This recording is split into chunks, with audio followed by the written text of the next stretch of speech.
why should people like myself and others care so much about air quality? Well, you and me both. My air awareness started a little bit before yours, but it's funny, man. So I was in the mold removal I was in mold restoration, floods, fires, toxic cleanup. Even when I was the mold restoration guy for the first several years, I still didn't even care about air. I didn't even connect it in my head.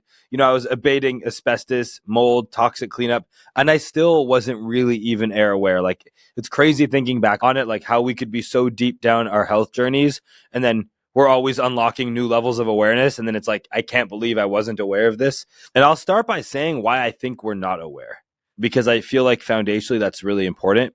What do you do for water is a question I want to ask you. Are you a tap water guy? Are you a filtered water guy? What's your sort of water situation? I mean, I have a filtration thing that I use, but I also am a big fan of like sparkling water, bottled water, if I'm being honest. So that's like a majority of what I drink. But like growing up, we just had water. And then you kind of think back and you're like, that tap water, I mean, that hose water did sort of taste a little bit plasticky. And then once you start drinking like good water, if you go to a restaurant and you get tap water that's not filtered, like this water tastes like chlorine, or someone has hard water. So once you became like water aware, you start preferring filtered bottled water over city tap water. But like for our childhoods, that wasn't really awareness that we had. And I believe that air it's literally the first thing we do when we're born, little baby, first breath, the last thing you do before you die, you take your last breath. The only thing you do all night when you're sleeping is breathe. You're not eating, you're not drinking. So I feel like air being like the only thing we do subconsciously and consciously, it is so fundamental to our existence. We can go 3 weeks without food, 3 days without water, and only 3 minutes without air. And I think because of that, our body, it's like you could go to someone's house and smell like a wet dog and some cooking. Within 5 minutes, you don't even smell it anymore. You got used to it. So because breathing is something that we've done our entire lives and will continue to do until we're done living, I feel like we don't really realize we're living in air the same way, like, various parts of oceans are more polluted than others, but the fish still live there. They don't swim away and go to less polluted waters, because when you live in something, you don't really have the awareness. It's like we can't see the forest when the tree's right in front of us. So I think for that reason, we're not very air aware. We're aware of temperature, and temperature is an air factor. You're aware of warm air, cool air, dry air, humid air. But the quality of our air is something we take for granted because it's never stopped. And we never really, unless you've had an experience with either amazing air or horrible air. Like if you go to like Delhi or Mexico City or Bangkok, where it's super polluted, you never even see the sun, and you go for a run and you literally feel your lungs burn. Or if you're in a wildfire zone and you live on the West Coast, or if you live in a really elevated mold situation and then you come out of that toxic situation, that will really increase your mold awareness. You will be forced to care. Also, if you start sleeping with really filtered air and then you go back to regular air, it's only with the contrast of very bad air or excellent air do you actually start to notice it and pay attention and care. So that was sort of like my journey of air awareness. And the reason that you should care, said quickly, is it'll make you sleep way better. Bad air, it's like bad food or bad water. If you drink tap water and you eat McDonald's, you're not going to die tonight, but your recovery is going to suck. It's like if you're drinking alcohol or smoking, eating poorly, fried food, your sleep is going to be bad if you're putting all these toxins in your body. The 4 ways things get in our body is eating it, drinking it, breathing it, and absorption. So if you can cut out on the mold, the allergen, the cedar, the VOCs, the chemicals, and have a clean air diet and pure air, the obvious benefits are going to be your sleep quality, which we'll talk about that after, but your sleep quality will be dramatically improved. You're focused, your attention, very similar to the same benefits you're going to get from a clean diet are the same benefits you're going to get from clean air. And once you cross over to breathing clean air all the time, it's a felt sense. It will be very obvious. And I think when people think of poor air quality, things like mold, dust, asbestos, like stuff like that, the heavy hitters kind of come into play. Like, what are the general everyday toxins, if you will, that are in people's air that are contributing to these negative health outcomes that you're discussing?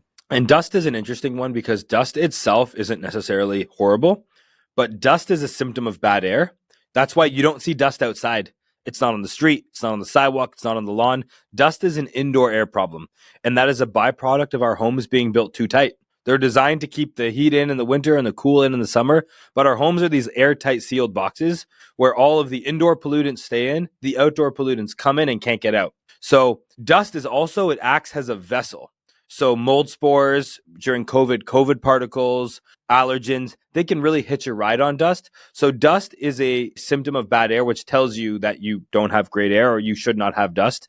If you have clean air at home, you won't have dust. And dust is like the ultimate vehicle for more harmful stuff to hitch a ride to. Allergens are still a really big one because when if I test a carpet, a blanket, bedding, couches, you'll typically have more pollen inside on your bed than you will outside because your indoor air comes from outside. All of the pollen gets trapped indoors and then it can't escape. Same thing with mold. So those are the heavy hitters for sure. And just to set the stage, you have indoor air pollution and you have outdoor air pollution. So outdoor air pollution is the factories, it's restaurants, it's wildfire smoke, it's general pollution. It could be mold, it could be allergens. When you think about where does the rubber go from your tires, you have to change your tires every several years because the tires get worn down.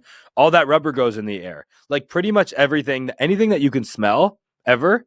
You drive by like a construction site, you smell all the tar, the asphalt. That all becomes an air problem. And our homes are not separate from outside. They're part of the environment. So those are all of the outside problems which come inside. And then you have the indoor stuff.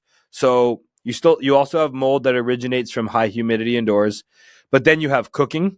Cooking is one of the worst things for your air inside. And I'll double click on some of this after. You have pets, dogs, cats, pet dander, cat litter, personal care products. So you got soaps, hairsprays, cleaning products, gas stoves, VOCs from paint, from furniture, general off-gassing. So it's kind of like it's not a one particular thing. It's just like, we live in a more and more toxic world in these airtight homes. So it's the cumulative effect of all of those things. It's just like any, stressors or toxins. It's like, it's not any one thing, but it's the accumulation of all the things that kind of beats us down. So that just sets the stage sort of for indoor and outdoor pollution. And then we can deep dive wherever you want to take this thing. I think for the sake of my audience, let's double click on indoor stuff because that's what people have some control over. So talk about why things like cooking, having pets, household products, why can they be so problematic? And what are some things that people can do, some simple shifts to help improve their air quality? Yeah, so we'll talk about a bunch of the free, easy, simple tips that someone can implement today that they can start getting some easy wins on. Because there's nothing worse than when you get an insight about some problems in your life. But it's like, all your food's killing you and like everything's killing you and there's no solution. The good thing is there's a lot of like easy to implement solutions. Some cost money, a lot of them don't. Some take time, some don't. And it's a blessing and a curse that we spend 95% of our time indoors. You're in Baltimore, so winters are quite harsh and summers can be fairly humid. So when you're spending most of your time indoors, as us modern humans do, especially in the West, it's a blessing and a curse. It's a curse because that's way too much time inside. Like we got to get outside more. And it's unfortunate that homes are fairly toxic. But the good thing is your home can be turned upside down from this kind of toxic box that you live in to this like clean air sanctuary. The home and the bedroom, you choose when you go to a hotel or an Airbnb, you're at the mercy of the environments that these businesses give you. But at your home, you choose the temperature, you choose the air filter, you choose your bedding, your blankets, your sheets, your pots, your pans, your cooking products. So it's pretty cool that you can actually take the fact that you spend a lot of time inside. And if you have a condo or an apartment, it's actually even more so because the general structure is, 500 to 1,000, 1,500 square feet. It's really easy to go from like bad water, bad air, bad lighting to changing a few light bulbs, making a few small shifts and having incredibly clean environments. So instead of like having the mindset of let me go outside for a breath of fresh air, being like, let me go inside for super clean air. So some of the things that people can do and to double click a little bit, dogs and cats are problematic because of pet dander, allergens. Cat litter can be very harmful.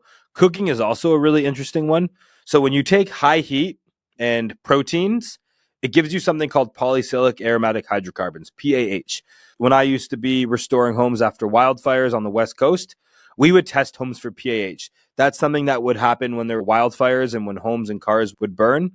And it's not just if you're using canola oil and cheap food that's going to give you problems with your air. Even if you have a grass-fed, grass-finished steak, organic asparagus, avocado oil, all the best stuff. It's the heat and the proteins that create byproducts, that it's not just the food and the heat itself. Also, there's a lot of chemical reactions. So rubber and VOCs and stuff can create formaldehyde and other gases in your home. But cooking, when you eat that steak, it goes into your, you smell bacon, you smell delicious cooking.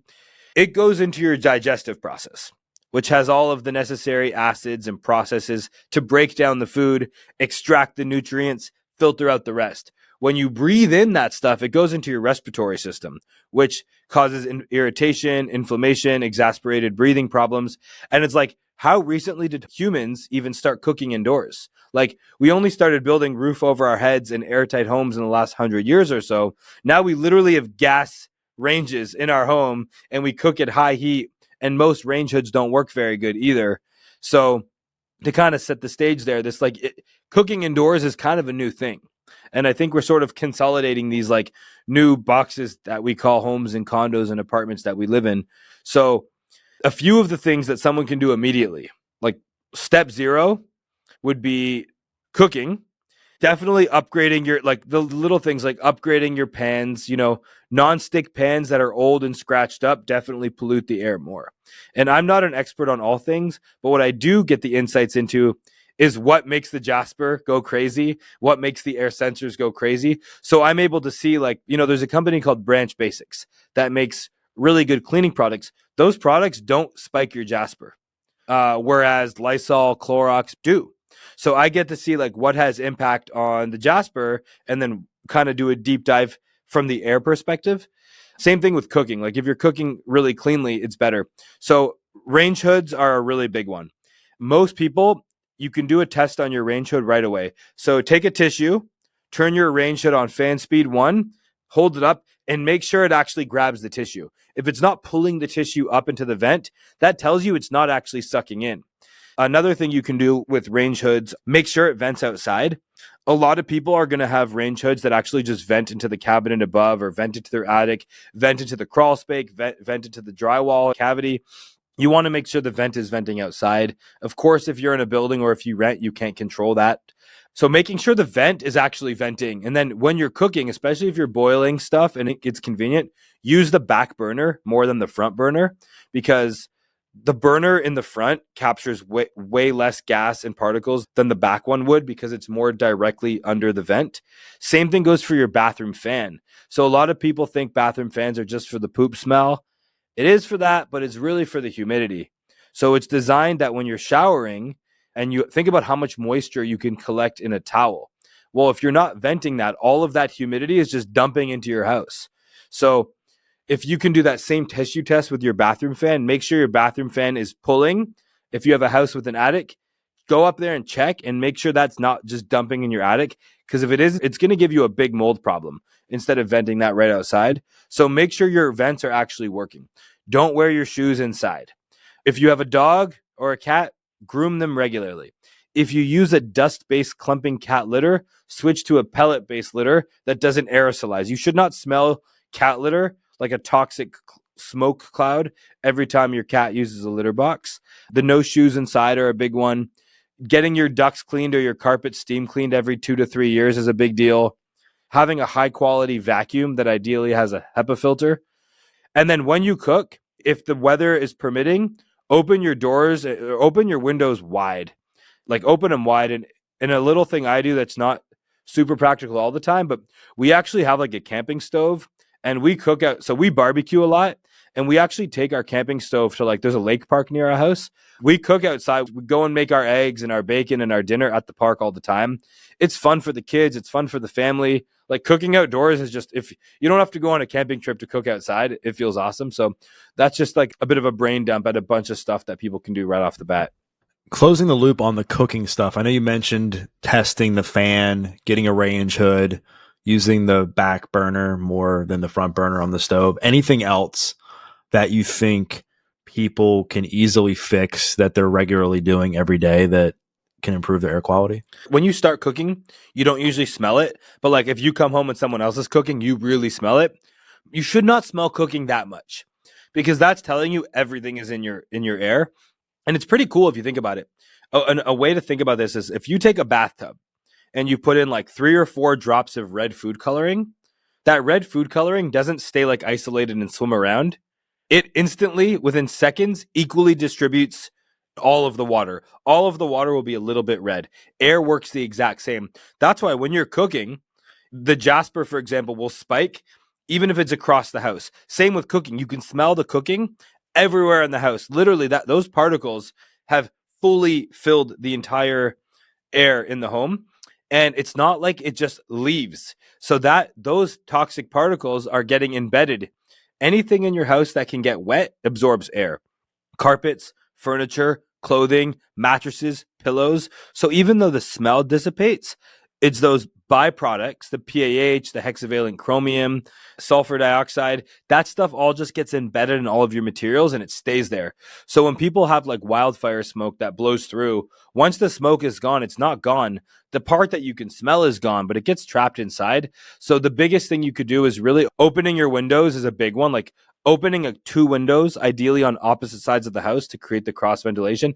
And then, of course, to those who really want the cleanest air, investing in high quality air filtration is a big deal because it's like if you have bad water, the answer is not dig a new well or trek to the spring water and bathe in it. You know, the water is coming through toxic pipes, often they're lead, going through a water heater that's gunked up with all the stuff. So we've learned like we filter our water the same way that I believe filtering your air is like absolute table stakes if you want to have a healthy indoor environment. So the combination of increasing ventilation, but then also filtering your air is going to be a game changer for people. Right. And so outside of the cooking stuff, you mentioned that pets can be problematic as well. And you talked about just basic grooming is so necessary when it comes to that, making sure you have high quality vacuum and that sort of thing. What are some things that people can do on their own from like a cleanliness standpoint around their house? Like how often should they wipe down their tables? Like how often, should people clean? Like what should that look like?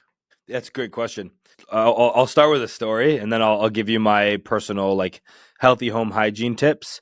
This will only apply to people with a baby, but for those of you who it doesn't apply to, you used to be a baby, you know someone who has a baby, you'll eventually have a baby or a grandkid. This one matters. So when my daughter Aria, she's 4 now, but when she was a new baby in 2020, we were using one of those diaper pails, and I'm going into my baby's room, and it stinks like poo in there. Simple rule of air. If it smells like poo, it is poo. Whatever the thing you smell, if you're smelling garbage, if you're smelling dog, it's because you're inhaling that thing. It's not just the smell.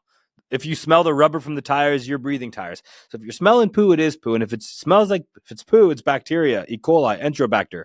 Not good stuff. So I was like, Rachel's my wife's name.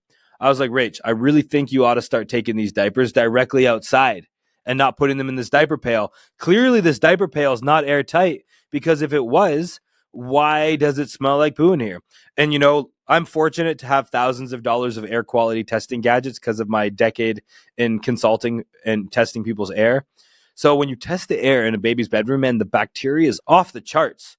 And I was like, I think we should take the diapers right outside. She's like, easy for you to say. Like, you know how many things I got to deal with as a mom? Baby's going through like 20 diapers a day. And I was like, okay, well, the rite of passage. I think tonight we should put the diaper in our room to see what it feels like to sleep with poopy diapers in our room tonight. By the way, I'm going to sleep on the couch tonight. And Rachel was like, hell no, I'm not sleeping in the room with those poopy diapers. Once she kind of realized that she wouldn't do it to herself because it's horrible, instantly that clicked. And she's like, wow, I can't do this to our baby either. Fun fact, adults breathe between 10 and 20,000 breaths each day, which is also 10 to 20,000 liters of air per day. Babies breathe 60,000 times a day. Their respiratory rate is way higher, and they haven't developed robust immunities or filtration systems yet.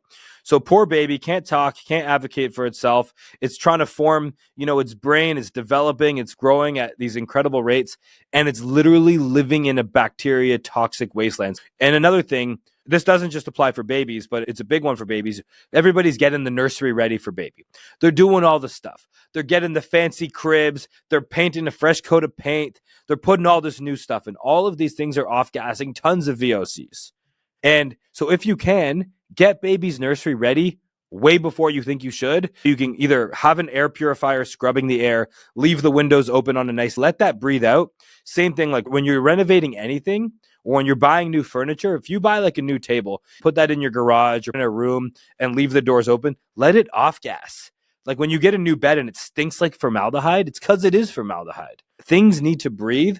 And when a company is manufacturing building materials or furniture, they don't let it breathe. They finish it, and as soon as it's done, it's packed up, it's airtight, it's sealed. It's at IKEA, it's at Walmart, it's at Target, it's at whatever, Restoration Hardware, and then it's in your house within days. So when it comes to baby, ask yourself, are you doing this fancy nursery for the baby, or are you doing it for yourself, or are you doing it for Instagram? What is really behind the beautification of the nursery? And I get it. I see where that comes from. You want a house that you're proud to call home, but be really mindful of the things that are aesthetic if you're not being Also, like sometimes it's annoying to buy used secondhand stuff, but like if you could buy a secondhand crib or a secondhand, nursery stuff, even high quality stuff that someone's had for a year or two, it's already finished its off-gassing period. It's going to be way better off. And the same goes for like a dining table or whatever. You don't want a secondhand bed. I get it. Me neither. It's kind of gross. But when you can get things that have done their off-gassing period, I think that's a big deal. And now to get to your question about what are some common practices, I think about cleaning a home. People have cleaning, like someone could have a cleaning lady or a maid that comes to their house every week or every 2 weeks. So they have a budget of thousands of dollars a year to clean their sheets, to clean their counters, to clean their surface. But what's their budget to clean their air? And the more you clean their air, the less you have to clean your surfaces. You want an integrated strategy, because if you're cleaning your surfaces, typically what happens is a lot of that stuff, you're wiping the counters, you're vacuuming, it kicks up into the air and then it resettles on the surfaces. It gets in your furnace, it gets in your AC. It's now an air problem, then it becomes a surface problem. So shifting some of that budget from surface cleaning to air cleaning is a big deal. Like we have almost no dust in our home. Our house is about 3,000 square feet. We have about 4 or 5 Jaspers. So we don't really have dust as a problem. And also our furnace filters, even after a year, they're impeccable. They don't even get dirty because we're cleaning the air before. If your furnace filter is getting dirty every 3 months, the answer is not just change your furnace filter. It's a sign that you got really gross air in your home. Your furnace filter is not designed to clean the air. It's designed to keep the furnace safe, not you. So I think like a general, cleaning counters after meals is a good idea. Changing sheets weekly is a good idea. And at the very least, if someone could do like an annual deep clean of their home, either take a weekend and do it themselves, or instead of having like one maid, I think you're better off tidying less and deep cleaning more. It's very easy to stay on top of your own tidying a little bit, but like every 3 months, every 6 months, every 12 months, depending on your budget. And like if you live alone or it's a couple adults, your house is going to be way cleaner than if you have kids running around and stuff. But like if you could have a deep clean annually where you're taking all the cutlery out, taking all the plates out, moving dressers, lifting beds, and doing like a deep clean annually, do it at New Year's, new me, New Year resolution before you go and pretend you're going to join the gym and work out for 2 weeks. If you can clean your house and really do a deep dive into all those surfaces. And most people, if you really want to get an indication of your air and your surfaces, take your finger and rub it across the top of a windowsill or the top of a door sill, like the door frame. When we would clean homes from mold and fire and smoke, those are the horizontal surfaces are the dirtiest surfaces because they actually capture all the particulate. So if you can look for horizontal surfaces like your cabinets, your counters, your door frames, your windowsills. So like annual deep clean, steam clean, duct cleaning every couple of years. However, if someone does decide to invest in getting some air filtration in their home, it's a great time to get the ducts cleaned. Like clean out the old stuff because now their ducts aren't going to get dirty much anymore if they're actually filtering their air. So as far as cleaning, you mentioned like things like Lysol, Method, etc. Like they tend to set off the Jaspr. What types of cleaning products should people be buying so that they're not like in the spirit of trying to improve their air quality, like not improving their air quality because they're now putting stuff back into the air with what they're using to clean? If you're going to Walmart and just like picking it from the green section, it's probably not that good. Water and vinegar will get you a lot of the way with cleaning, and it's like free. You can also save some money on cleaning products. DIY cleaning solutions. Branch Basics is a brand I've particularly seen that cleans good. Also, looking into some like more natural dishwashers and laundry detergents. It's like if you smell a toxic smoke cloud or like all these fragrances when you use a dishwasher, the dishwasher is an interesting appliance because it doesn't vent outside. So all of that, you have high temperature, high boiling water and chemical soap just dumping into your house. So either using a better dish product, but if you can't filter your air, open your windows when you use the dishwasher is also a good one. But yeah, water and vinegar will get you a lot of the way. And then as far as cookware, any recommendations on that? It's hard to say, man. The studies and the content and the information is changing so rapidly. It does seem like nonstick, especially older, like no, people don't realize their nonstick pans expire. Like those pans have an expiration date. I mean, they're so cheap. So changing your nonstick pans every year or two if you are using nonstick, stainless steel, ceramic, cast iron all seem to perform a lot better. High quality oils, whether that's avocado oil or a high smoke point oil, is going to impact your air a lot less. Like olive oil is crazy. Like it's not that it's bad, but it's not the right oil for everything, and it just smokes like crazy. So like looking for an oil, like I think avocado oil has a higher smoke point.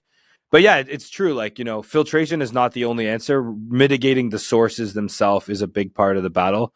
So yeah, just mixing up your cookware, keeping your cookware clean, using the range hood. It's just a cumulative effort. And then as far as like some maybe overlooked or hidden things that people may do without even thinking about it on a regular basis that are contributing to bad air quality, anything that you see there that's really common? Not using your range hood has got to be near the top of the list.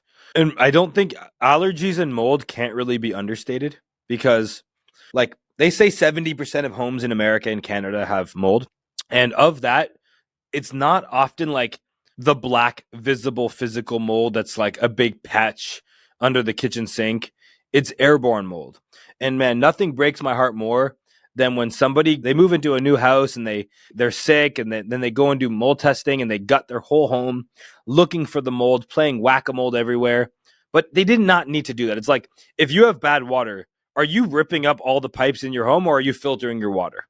And with mold, it breaks my heart, man. People are spending 20, 30, 40, 50, $60,000 sometimes to remove the mold, which they can't even find. It's because how does mold get in? You don't eat it, you don't drink it, you don't rub it on your skin. Mold is an air problem. The same way pollen is an air problem. You breathe these things in. And dude, I created Jaspr specifically for wildfire smoke because my background was I would go into wildfire zones and I would clean up homes after fires. I would go into mold areas, and then COVID happened and we were selling to doctors and dentists specifically. By the way, Jaspr used to be $2,000. Over the last few years, we got the price all the way down to $9.99. As we get more efficient, we've been lowering the price to be a consumer product. But I never in a million years would have thought I'd be talking to guys like you about health and wellness and fitness. I thought I was going to be mold and smoke. So that's what I created Jaspr for. I'm like, I saw big air purifiers like that we would use. They were called air scrubbers. So they were large industrial looking air purifiers. They looked like a photocopier or a subwoofer. They cleaned the mold in the air amazingly, but they were loud and they were ugly. And then I saw these little air purifiers that you get at Best Buy, Home Depot, and Walmart or Amazon. They're small and they're cheap, but they're so ineffective. So the best analogy I have for people is most air purifiers, it's like trying to heat your bathtub with a kettle.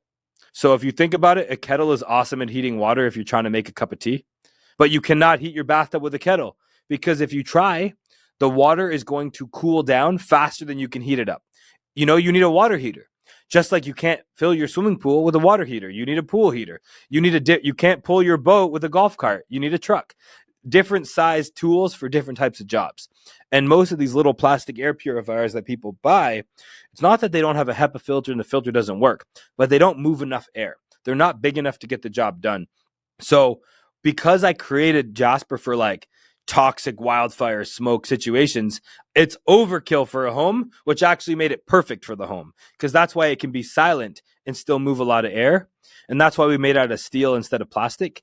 But when somebody can go from breathing, like I never thought this would happen, but the coolest thing is when someone suffers from allergies and then they start filtering their air. So the average bedroom has about 800,000 particles floating in it. So if I took a particle counter, go into someone's bedroom that doesn't filter their air, we're going to see about 800,000 particles between 0.3 microns and 10 microns. So this is all the stuff, skin, hair, dead hair cells, skin cells, dust, mold, pollen, insect parts, drywall dust, cooking products, cleaning products, pet dander, all the stuff that is floating around in our air. Now, if we put a Jaspr in the room, within about an hour, we're going to have about a 90 to 95% particle reduction. It's just like filtering your water. You're going from breathing all this junk to not breathing it all in. So now, when your body's resting, sleeping, healing, it's supposed to go into a parasympathetic state. It's supposed to consolidate memories. Your muscles are supposed to recover. When you're sick, the only time you really get better is when you sleep. And now I call air sleep fuel. And it's the only thing fueling you when you sleep. So if you go from breathing 800,000 particles a night, where your body, man, it's playing defense all night long. It's not able to start playing offense and start recovering. It's defending itself against all those particles. It can't get parasympathetic. And when it's breathing the cedar, the hay fever, the allergens, the pollen, it's on defense. So it's not recovering properly. And because of that, people are so beat down by allergies and allergens. The thing that happens is when all of a sudden, you're getting beat down 24 hours a day. So when you all of a sudden can set up your bedroom as a clean air sanctuary and your body can recover, all of a sudden you can go out into the world. Your body's resilient. You could take some pollen, you could take some mold, you could take some allergens. It's not a problem. It's the 24 hours a day beat down inside and outside that gets you. So once all of a sudden you dial in your air in your bedroom and in your house, people's seasonal allergies often entirely go away. Not just at night, but all the time. So it's exciting for me because I thought I was creating a product for like wildfire smoke and toxic mold cleanup. And then to find that it's been a tool for sleep and for allergies. So one of the most overlooked thing people are doing, man, is they're buying air purifiers. They go on Amazon, they check the little box for a large room. They don't really understand how it works. And they're using a kettle to fill their bathtub, and it's just not getting the job done. So about 80% of people who buy Jaspers owned air purifiers before, but they're like, is this thing even working? They're not sure. And then they realize that when they actually have something commercial grade, it's like, oh, okay. So yeah, I'd say most people they're trying to do this stuff and they're just going off of the Amazon filter boxes, but it's not really the tool that's going to really help them out. But it's exciting when someone can dial in their sleep and their allergies. It's amazing. Yeah, and I think people, when they think of things like mold, it's like something that they see, like on a wall or something or on food. What you're saying is the real danger of mold is it's in our air and we're breathing it in regularly, right? All the time, 24 hours a day. When I would go into a home to test for mold, you always do something called a control sample. So let's say you were concerned about mold. You call the mold testing guy. He's going to come over. He's going to test your bedroom, your bathroom, your living room, take 2 or 3 samples, maybe 4 or 5 in your home. But then he's also going to take a test outside. Because the way mold testing works, we compare indoor mold levels versus outdoor mold, because mold is everywhere. It's naturally occurring. The problem with outside, we got wind, which is that is a filter. We have UV light from the sun. The best air filter in the world is nature, but we've left and trapped nature outside from our homes. We don't have the direct UV rays from the sun. So because we don't have the environment's filtration system, it's incredibly problematic in our little homes. And then we have dust. So the mold is hitching a ride and it becomes amplified. So yeah, both of us are breathing in mold right now. And it's not that mold is inherently bad. It's high levels of mold indoors are bad. So it's just like the city, I'm not mad at the city for chlorinating our water. What are they supposed to do? If they didn't put chemicals in our water would be filled with bacteria and other chemicals. They're doing the best they can to treat it so it won't kill you. And then we have to put the onus on ourselves to filter the water when it goes from, rain to ground to sewers to water treatment center. And then we filter it. There's no air treatment center. So when the pollen and the mold and everything comes in, and air is much sneakier. When you want to filter water, you can filter it at the point of use. You could filter it at your tap. You could get a Berkey, you could get an AquaTrue, you could get a reverse osmosis, you could get a shower, a fridge filter, you could buy bottled water. You could get one on your shower head. You could also get a whole home water filtration system. But all you got to do is put the filter in the pipe, the chemicals come through, you filter them out. Air is sneaky. How does the air get in your house? Doors, windows, vents, attics, cracks, etc. Which is why you really need a decentralized air filtration system. It's why the HVAC units that sit in the furnace don't really work. You need something that's distributed throughout the home, like a Sonos system. You need a multi-prong approach. Because, air is just getting in through everywhere. So it's not like mold is bad because we're both breathing it in right now. It's inside, it's outside, but it's high concentrations of toxic mold indoors. And so many people think mold is so hard to remediate. It's not.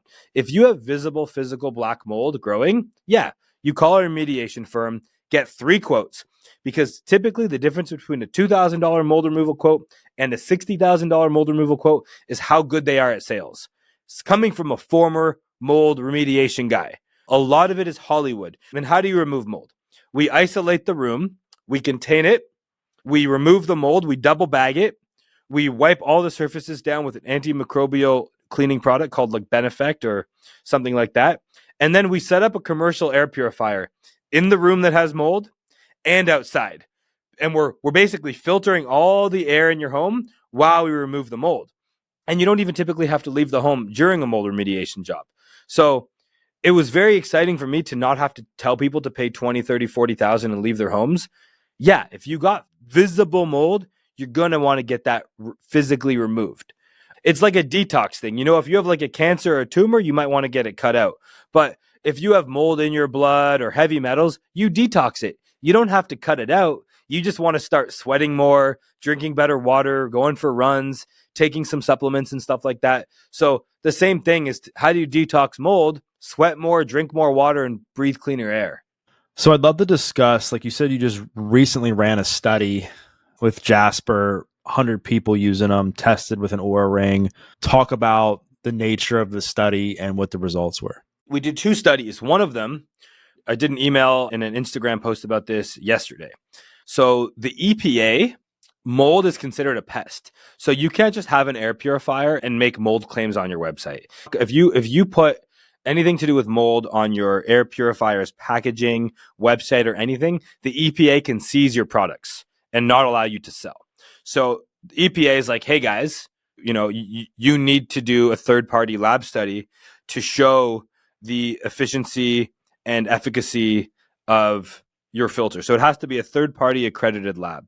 So what they did is they filled a room with airborne mold spores, and then they ran a Jaspr for 60 minutes.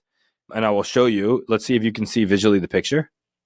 Anyone who's watching right now on the left, it's literally, there's a petri dish. It's fully white. There's millions of mold spores. So in 60 minutes, 87% of all the mold is gone. And at that rate, in 3 hours, it's 98%. And in 24 hours, it's 99.9%. So it's crazy to actually see. So this is the kind of mold that's cultured, meaning this is the mold that's in our air right now, but you can't see it. So this visualizes how much mold is usually in the air. Yeah, you can see it right there. Before, after. So that was one study that we just did. The other study was the sleep study. So it was about 150 people, all using Jaspers, and none of them had Jaspers before. So these were people who were not filtering their air, or maybe they had like a little small cheap air purifier. So the way the study worked is it started on August 1st. People were using various sleep trackers, Whoop, Oura, Fitbit, Apple Watches, but we decided there was so many applicants, we decided to just make it exclusively a Oura sleep study, just so the data would be really consistent. This was our first time doing a study like it. So we sent the 100 Jaspers. For days 1 to 7, the Jaspr was not allowed to be in the bedroom. Days 7 to 21, so 2 weeks, the Jaspr was in the bedroom on fan speed 2 or fan speed 3 on dark mode. The couple people who just live in rural areas and wanted it silent had it on fan speed 1, but generally almost everybody had it on fan speed 2. And we have dark mode, so there's no ambient light at all. And nothing worse than an air purifier with a bright blue light. And the last week, the Jaspr came out of the bedroom. The results are wild. So over half the people had all-time record highs, HRV, deep sleep, REM, like record sleeping. Someone who their son was sleeping in their bedroom for the study as well, and their kid went from sleeping like 4 hours a night to like 9. And like very, none of these were public reviews. They were all like personal emails that I'm getting people's permission to share now, but they gave us the ability to share them. But like the kid focusing better, sleeping better, sniffles away, allergies away. But over half the people by far had all-time high sleep scores. And then for the final week, a lot of their sleep scores tanked back to baseline. So somebody's sleep score was like a 60 normally, and it jumped to a 90 instantly, like day 2, day 3. And it's literally the difference of the people who are having the most profound impacts. It's because there's elevated allergens, pollen, pet dander, mold in their air. So it's not like the air purifier is this magic thing, but it's like when you go from breathing 100,000 mold spores every night to not breathing them, your body's like, thank you. Now I'm not defending against this. Your body can rest, recover, deal with inflammation. And then it's like when you dial in your sleep, you can fix everything. And it's hard to have a restful night of sleep with mold, allergies, and all the other things in our environment. And a lot of people are tenants and they rent homes or they're in buildings. And it's difficult to like rip up the house and gut it and upgrade things or move. And to those folks who live in a rural environment, the amount of pesticides that are sprayed in agricultural areas is off the charts. So that's a thing that impacts people as well. But yeah, this sleep study, I just wanted to put our money where our mouth was, because most big studies we see, man, it's all like big pharma or sugar food companies and stuff that are like funding studies. And you know what? It pisses me off because most of these studies, we never get to see the study. It's done behind closed doors. And they just say, study say. So I'm like, why don't we crowdsource our study? I say, like, honestly, these big studies that are hiding that we can't see. I'm like, why don't we put the study in the power of the people? So now I have 100 people, just regular common folks who, and we're going to do another sleep study, by the way, in the spring for people who struggle with allergies in Texas and around the country. But this one was our first sleep study. The next one's going to be the allergy study. But I was like, it felt very empowering to be in a position to give people the tools that were already tracking their sleep. Because then we don't just get the anecdotal quantifiable stuff, but we got the quantitative data of like, I track my sleep and my numbers are improving. So yeah, it felt really good to be in a place with Jaspr where we actually could afford to give people the Jaspers to do the study. I'm very pleased with the results. We're going to organize them and publish them. So everybody should look out for that. That's awesome, man. Good for you for doing that. One other question that came to my mind as you were saying that was, obviously so many people struggle with allergies to pollen, ragweed, stuff like that. Do the same principles apply as far as helping people improve their relationship to their allergies, or is there some different things that people should do? As much as I like to give people a million free tips and tell them all the things that don't involve Jaspr, honestly, air filter, and it's not just Jaspr. Let me just make it clear. It's any high quality air filtration system. So somebody could go and build a DIY air purifier, or go and like, there's some decent air purifiers that are $500 or $600. The trade-off is they're typically very loud, very ugly, and made from plastic. So it's like filtering your air in your bedroom is very important. And once you've introduced this bright light and a loud filter, you've created noise pollution or light pollution. And it's just, people care about how things in their home look. So when you have an air purifier that's beautiful and it's quiet and it's easy to use and it's made from steel, like Jaspr is for the people who want the product that it's the perfect intersection of aesthetic and beauty and performance and commercial grade performance. Because when I was using those air scrubbers, if somebody wants the best air, buy an air scrubber. It's going to be a metal box that will weigh 90 pounds, and it's going to clean your air like no other. It's going to sound like there's a truck in your living room. So if you're deaf and blind, honestly, get an air scrubber. Don't buy a Jaspr. There's a company called Air Doctor, for example. Their air filter's okay, but it has 3 filters per side. So one machine has 6 filters. You got to change one every few months, one every 6 months. They tell you to vacuum it every month. And you should never vacuum an air filter, because when you vacuum the filter, you damage the pleats in the filter. So I just created the product coming from the restoration thing that's like, let's create something that's commercial grade, but quiet and beautiful and easy to use. And if you have an air purifier made from plastic, When you manufacture 1 ton of plastic, it puts 3 tons of carbon in the atmosphere.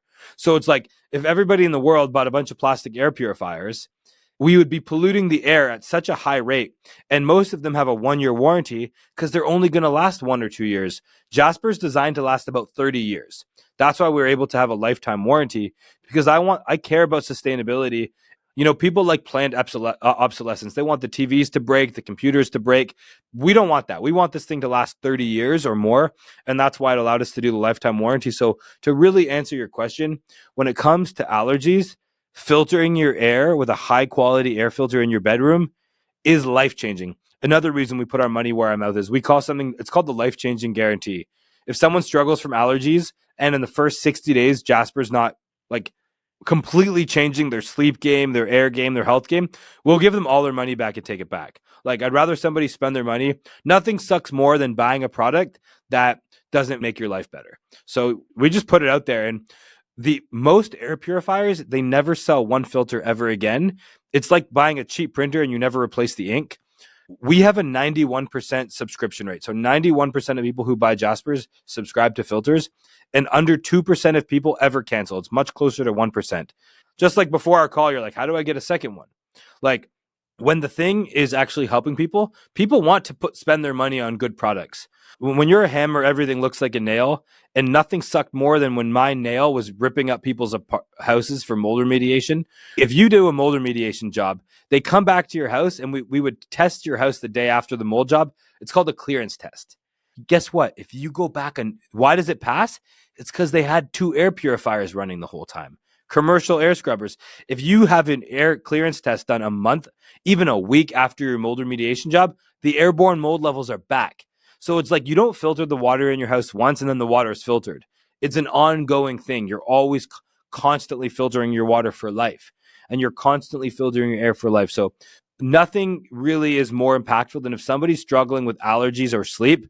These are the people who, if you already live in the Costa Rican rainforest or in Hawaii and you're sleeping 9 hours a night, Jasper is going to help you incrementally. But if you live in the city, if you live in Florida, in Texas, in California, where you have city pollution, mold, wildfire smoke, if you live in Phoenix or Arizona, when you have the dust storms and the mold from the dust, these are the folks where it's going to be actually honestly life-changing for them. That's awesome, man. I think it's a great place for us to end our combo. Really enjoyed speaking with you. I learned a lot. I know my audience will as well. I know that you have a special offer for my audience. I guess it's for the next, 7 days. So yeah, the way it works is, you won't see us on Amazon. You won't really see us running Facebook ads and Google ads. That's not our style. We're not in Best Buy and Home Depot and Walmart, because then all the discounts would just be going to the store. So our mission is go have conversations and teach people about air. For those who it speaks to, go get a cheaper air purifier, open your windows, crack your doors, improve your range hood size, get better cleaning products. For those who are like, I do want to invest in cleaner air, here's what we do. And like I said, we've gotten our price down from $2,000 all the way down to $999, because we're not selling to doctors and dentists anymore. We're selling it to people to help them with sleep, allergies, performance, recovery. So normally a Jaspr is $999, but what we're going to do is we're going to have a 20% discount for the first week. So from today, so if you look at the day that the episode comes out, for the first 7 days, it will be a 20% off discount. So that means you could get 1 Jaspr for $799. What that also means is we already have discounts on our website too. So if somebody buys 2, it's 10% off. If they buy 3, it's 15% off. If they buy 4, it's 20% off. So our discounts actually combine. So if somebody uses your discount and ours, it's actually between 20 and 40% off. Up to 40% off. And the way our filter subscription works, it also comes with a lifetime warranty. Very important to note. So let's say it's 2 years later, your Jaspr breaks, the fan's not working, the sensor's not working. Here's what we do. We ship you a brand new Jaspr the next day. You take the new one out of the box. You put the old Jaspr in the box. We'll give you a prepaid shipping label from UPS to return it, and we pay to have UPS come pick it up off your porch the next day at 9 a.m. Or if you're in a building, pick it up from your unit, because there's nothing worse than having a warranty and you got to go to Whole Foods or UPS or FedEx. And so you don't have to keep the box. You don't have to drive to the store. Our commitment to you is once you have a Jaspr, for a little over $1 a day, you get clean air for life. Your filters, your warranty, your maintenance, everything. So just to reiterate the offer, it's code Doug. And for the first week, your code is 20% off. But then to those who this week doesn't work for For the rest of time, it'll still be 10% off forever. So the first week, it's 20% off. To those who this week doesn't work for, it'll be 10% off. And that code will stay live. Awesome. Well, thank you so much, Mike. Hope you guys learned something today. Yeah, a lot of value out of this. I learned a lot. I wanted to thank you again for coming on the show. My pleasure, man. It was good to be here. You got it, man. Thank you so much for watching. If you like this video, I really think you're going to like this video as well. I'll see you there.